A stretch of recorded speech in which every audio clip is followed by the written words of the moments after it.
ಮೈಸೂರು ಜಿಲ್ಲೆ ಮತ್ತು ಸರ್ವಜನ ಹಿತ ರಕ್ಷಣಾ ವೇದಿಕೆ ವೇಣುಗೋಪಾಲ್ ಅವರ ನೇತೃತ್ವದಲ್ಲಿ ಪಾಪ್ಯುಲರ್ ಫ್ರಂಟ್ ಆಫ್ ಇಂಡಿಯಾ ಮತ್ತು ವಿವಿಧ ಎಲ್ಲ ಸಂಘ ಸಂಸ್ಥೆಗಳ ನೇತೃತ್ವದಲ್ಲಿ ಇವತ್ತು ಈ ಒಂದು ಬೃಹತ್ ಪ್ರತಿಭಟನೆ ಪಾದಯಾತ್ರೆ ಒಂದು ಬೈಕ್ ಬಹಳ ಮುಖ್ಯವಾದಂಥ ಉದ್ದೇಶ ಏನು ಅಂತ ಹೇಳಿದ್ರೆ ಕಳೆದ 30-40 ವರ್ಷಗಳಿಂದ ಏನು ಮೈಸೂರು ನಗರದಲ್ಲಿ 33 ಬಡಾವಣೆಗಳಲ್ಲಿ ಏನು ಸರ್ಕಾರ ಇದನ್ನು ಅಕ್ರಮ ಬಡಾವಣೆ ಅಂತ ಹೇಳ್ತಾರೆ, ಹೆಚ್ಚು ಕಡಿಮೆ 4 ಲಕ್ಷ ಸುಮಾರು 4 ಲಕ್ಷ ನಿವಾಸಿಗಳು ವಾಸ ಮಾಡ್ತಾ ಇದ್ದಾರೆ ಈ ಅಕ್ರಮ ಬಡಾವಣೆಗಳಲ್ಲಿ.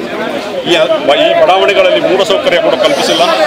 ಒಂದು ಸರ್ಕಾರ ಹಲವಾರು ಸರ್ಕಾರಗಳು 30-40 ವರ್ಷದಿಂದ ಆಳಿದ್ರು ಕೂಡ ಈ ಜನರ ಗೋಳು ಇನ್ನೂವರೆಗೂ ಕೇಳಲಿಲ್ಲ, ಇವರನ್ನ ಸಕ್ರಮಗೊಳಿಸಲಿಲ್ಲ. ಈಗ ಕಳೆದ ವಾರದಲ್ಲಿ ಸಂಪುಟ ಸಭೆ ಬೆಂಗಳೂರಿನ ಒಂದು ಅಕ್ರಮ ಇದನ್ನು ನಿವೇಶನಗಳನ್ನು ಸಕ್ರಮಗೊಳಿಸಿ ಬಿಕಾತ ಮಾಡಬೇಕು ಅಂತ ತೀರ್ಮಾನ ತೆಗೆದುಕೊಂಡಿದೆ. ಒಂದು ಕಣ್ಣಿಗೆ ಬೆಣ್ಣೆ ಒಂದು ಕಣ್ಣಿಗೆ ಸುಣ್ಣ, ಇದು social democratic party of India ಮತ್ತು ಎಲ್ಲ ಸಂಘಟನೆಗಳು ಇದು ವಿರೋಧಿಸ್ತವೆ. ಯಾವ ರೀತಿ ನೀವು ಬೆಂಗಳೂರಿನ ಅಕ್ರಮ ಜಮೀನನ್ನು ಸಕ್ರಮ ಮಾಡಿ ಅವರಿಗೆ ಬಿಕಾತವನ್ನು ಕೊಟ್ಟರೋ ಸಕ್ರಮಗೊಳಿಸಿದ್ರೋ, ಅದೇ ರೀತಿ ಮೈಸೂರು ನಗರದ ಎಲ್ಲ ರೆವಿನ್ಯೂ ನಿವೇಶನಗಳನ್ನು ಸಕ್ರಮಗೊಳಿಸಿ ಅವರಿಗೆ ಬಿಕಾತವನ್ನು ನೀಡಬೇಕು, ಖಾತಾ ಮಾಡಿ ಕೊಡಬೇಕು. ಮತ್ತು ಆ ಎಲ್ಲ ಏನು ನಿವಾಸಿಗಳಿಗೆ ಎಲ್ಲ ಮೂಲಭೂತ ಸೌಕರ್ಯಗಳನ್ನು, ಕುಡಿಯೋ ನೀರು ಇರ್ಬೋದು, ವಿದ್ಯುತ್ ಇರ್ಬೋದು, ಚರಂಡಿ ವ್ಯವಸ್ಥೆ ಕಲ್ಪಿಸಬೇಕು. ಅದೇ ರೀತಿ ಮೈಸೂರು ನಗರದ ಸುತ್ತಮುತ್ತ ಹಲವಾರು ಜಲಾಶಯಗಳಿದ್ದರೂ ಕೂಡ ಇವತ್ತಿಗೂ ಕೂಡ ಇಲ್ಲಿ ಕುಡಿಯೋ ನೀರಿನ ಸಮಸ್ಯೆ ಬಹಳ ತೀವ್ರವಾಗಿದೆ.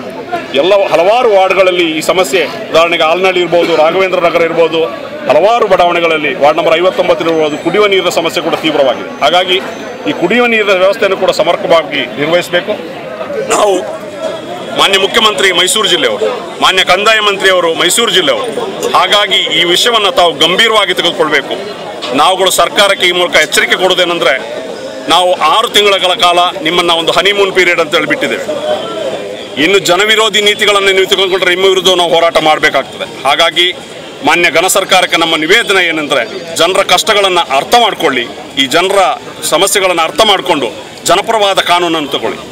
ಇಲ್ಲಿ ಬೇಸರ ಆಗ್ತಾ ಇರೋದು ಅಂತಂದರೆ ನಮ್ಮ ವಿರೋಧ ಪಕ್ಷಗಳು ಯಾವ ರೀತಿ ನಡ್ಕೊಳ್ಬೇಕಾಗಿತ್ತೋ ಆ ರೀತಿ ನಡ್ಕೊಳ್ತಾ ಇಲ್ಲ.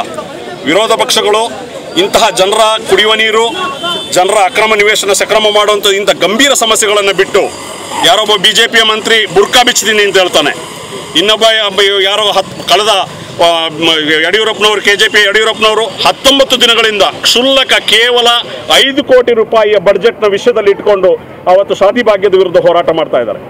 ಈ ಕರ್ನಾಟಕ ಜನತೆಯ, ಮೈಸೂರಿನಲ್ಲಿ ಮಾತ್ರ ಅಲ್ಲ, ಮೈಸೂರು ಇರ್ಬೋದು, ಬೆಂಗಳೂರು ಇರ್ಬೋದು, ಎಲ್ಲ ಜಿಲ್ಲೆಗಳು ಕೂಡ ಈ ಒಂದು ಅಕ್ರಮ ನಿವೇಶನದ ಒಂದು ಗಂಭೀರ ಸಮಸ್ಯೆ ಇದೆ. ಇದನ್ನು ಅರ್ಥ ಮಾಡಿಕೊಂಡು ಈ ಸರ್ಕಾರ ಇದರ ಬಗ್ಗೆ ಪರಿಹಾರ ಕಂಡುಕೊಳ್ಬೇಕು ಅಂಥೇಳಿ ನಾವು ಈ ಸರ್ಕಾರಕ್ಕೆ ಈ ಮೂಲಕ ಎಚ್ಚರಿಕೆಯನ್ನು ಕೊಡ್ತಾ ಇದ್ದೇವೆ. ಇದು ಒಂದು ಪ್ರಾರಂಭ ಮಾತ್ರ. ಸರ್ಕಾರಕ್ಕೆ ನಾವು 3 ತಿಂಗಳ ಗಡುವನ್ನು ಕೊಡ್ತಾ ಇದ್ದೀವಿ. 3 ತಿಂಗಳೊಳಗೆ ಇದನ್ನು ಪರಿಹರಿಸದೆ ಹೋದರೆ ಇನ್ನು ನಾವು ಇಲ್ಲಿಂದ ವಿಧಾನಸೌಧ ಚಲವನ್ನು ಮಾಡ್ತೀವಿ, ಮಂತ್ರಿಗಳ ಮನೆ, ಶಾಸಕರ ಮನೆ ಮುತ್ತಿಗೆಯನ್ನು ಮಾಡ್ತೀವಿ. ಹಲವಾರು ಹೋರಾಟಗಳನ್ನು social democratic party of India, popular front of India, Sarvajana Hita Rakshana ವೇದಿಕೆ ಮತ್ತು ಹಲವಾರು ಸಂಘ ಸಂಸ್ಥೆಗಳ ನೆರವಿನಿಂದ ಹೋರಾಟವನ್ನು ತೀವ್ರಗೊಳಿಸ್ತೀವಿ ಅಂತ ಈ ಸಂದರ್ಭದಲ್ಲಿ ಹೇಳಲಿಕ್ಕೆ ಇಚ್ಛೆ.